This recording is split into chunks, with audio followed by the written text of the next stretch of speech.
Welcome everyone, this is Alex for the Coaster Spot, and it is Wildcat's Revenge time. Construction update number 19, filmed on May 5th at Hersheypark in Hershey, PA. Of course, this is the new Rocky Mountain construction coaster, a conversion of Wildcat. The old wooden roller coaster should be opening hopefully in the next month or so. So we're going to start up at the gardens. Last week I said there wasn't going to be much to show you, but if you are very eagle-eyed, you can already notice something kind of exciting going on at the top of the lift hill. This view, though, is pretty much the same other than the catwalk that you can see has been finished. The handrail was added. And then you can see that silver trough there hanging off to the side of the catwalk. That is going to be either for illumination of the catwalk or just a lighting feature to light it up. And if you look closely, you can see that there's a cable that goes from the chain trough to the cog, and it's wrapped all around it. And that's because we're going to have to check back later tonight to see the progress as the update progresses. And here's one look from the gardens before all those tulips go completely out of season.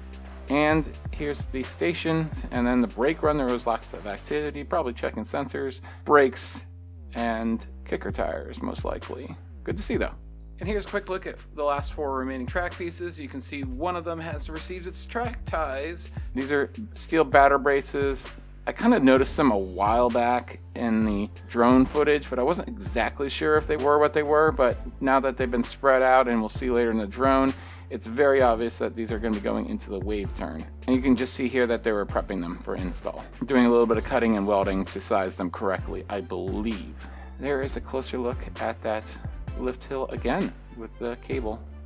So quick drone flight for 2 reasons. Not much is changed, and second of all, I made a little bit of mistake with the camera settings and it knocked it down to HD for whatever reason, and I apologize for that, but we can't really zoom in too much. But if you look at the bottom right there, you can see all those steel batter braces all spread out. It's very obvious what they are now. Before, as I said, I thought they might be those, but they're going to be going up into that wave turn. And if you take a look at that, you can see that a bunch of batter braces from the old Wildcat were removed. I thought it was kind of weird that like half of the turn still had them, and maybe they were just going to keep those and add them into addition to new steel supports, but no. And if you go back and look at our previous updates, you'll actually be able to see from our close-ups of the wave turn places that the batter braces actually will be bolted to. So it was there the entire time, and I completely missed it. Oops. So as you can see, it looks like they've done a little bit of landscaping, maybe put some mulch down around that freshly poured queue line. No lockers yet, no fences yet. Oh, and you can also see that the track is complete. In the Helix area, the Overbank is done, and we'll get a closer view of that inside the park, of course. But this is a perfect time to ask you to subscribe, like this video, maybe hit that bell for instant notifications when a video comes out, and comment down below on your thoughts of Wildcat's Revenge. Also follow me on Instagram, The Coaster Spot, where I'll post live stories from my adventures in the parks, and then on Twitter, Coaster Spotting, where I will post high-resolution photos of Wildcat's Revenge and other coasters. And here's a quick view from the Kissing Tower. It is extremely hard to get this steady, but I'm getting better at it. But it looks really awesome, especially that underflip there. Now inside the park, we're going to be able to see the structure that's been cut down on the first wave turn. And there it is. You can see a bunch of those cuts with those diagonal pieces there as they've been removed, and we'll see that transform over the next week. And here is a shot of the lift hill, and you can obviously see the chain has been installed. And unfortunately, I didn't come over here until like 3 o'clock, as it was very busy and I was doing some other filming for some other videos. So I'm thinking I might have missed some of the procedure here, which kind of sucks. But the guys were all over the structure, tightening things up in multiple places, mostly the Helix area, but even places like the pull out into the underflip was being worked on. But here's a close-up of the Overbank. Looks awesome. Higher degree of banking than I was expecting for this.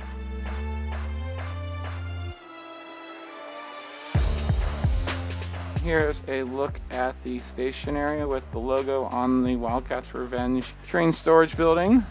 We weren't able to get this view last week because it was, of course, blocked by track, but that's okay.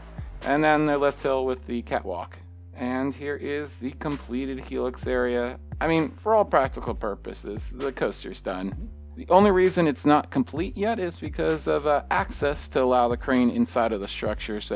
But we won't call it complete quite yet, of course. But here's a bunch of the guys working on getting the final connections done here, as this was where they had to bridge the gap, and they were just working on getting things aligned properly. As you can see, checking the track gauge right there with a measuring tape. And here you can see one of the guys hammering a spike into one of the track pieces through a connection plate into the saddle to get it all aligned properly to get a bolt in there. Sometimes it requires a little bit of manhandling just to get it all properly aligned. They were working on placing the concrete underneath the footers. I actually don't know the technical term for that. Almost like grouting, basically. So once everything is at its proper height, because they can be adjusted up and down once you put it on the footer, you fill in that gap that is there between the supports and the footer. And just another look at the Helix area. Now that it's all complete, again with Fahrenheit completely in view, which is very weird to see, but I like it actually. I think it has better sight lines.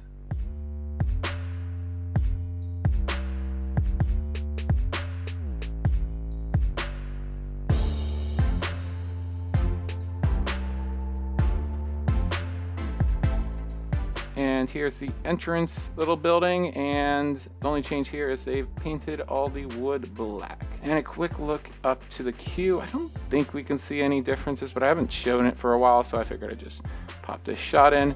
As we head towards wrapping up this video, we're gonna go back outside the park to the bus stop area, and we can see the lift hill from the side with that handrail installed, some pieces sticking off the side of the lift hill. Not sure what those are for. The chain wrap around one of the top hogs there, and the wave turn, of course, looking a little bit slimmer with that structure removed. And here is a shot from a month ago that will actually show you all the connection points that those steel batter braces are going to meet up with. And it's every other bent, which is in line with what RNC usually does when they brace their structures.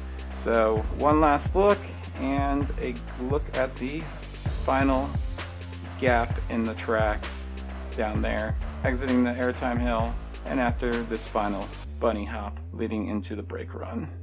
So that's it. We just need to check up at the gardens to show you that the chain has now been completely installed around the top hog. Not sure if it's a complete circuit and linked up, but regardless, got to check back next week for the update to see how things have progressed, if they've completed the circuits. Thanks for watching. Like, comment, and subscribe, and I will be back next week for another update.